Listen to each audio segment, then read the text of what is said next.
Magdamag na nakaranas ng pag-ulan sa ilang bahagi ng Metro Manila. Halos mag-zero visibility sa ilang kalsada sa Quezon City kaninang madaling araw, pati na sa ilang kalsada sa Maynila. Kaya ang mga motorista dahan-dahan lang ang pagmamaneho. Ayon sa Pag-asa, easterlies ang nagdala ng ulan sa ilang lugar sa NCR. Sa Pantukan, Davao de Oro, nagmistulang ilog ang kalsada na yan. Kasunod ito ng naranasang pag-ulan doon. Naging pahirapan ang biyahe ng mga motorista roon. Pinasok ng baha ang ilang bahay at negosyo.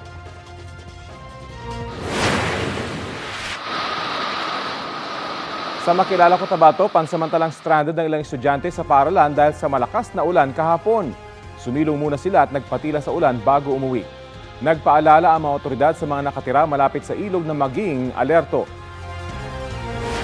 Binahari ng ilang lugar sa UP Maguindanao del Norte. Apektado ang ilang negosyo sa barangay Nuro Poblacion. Sa kuha ng video, isinalba ang isang refrigerator ng kainan mula sa baha. Kanya-kanyang likas din ng kanilang mga gamit at paninda ang ilang negosyo na binaha.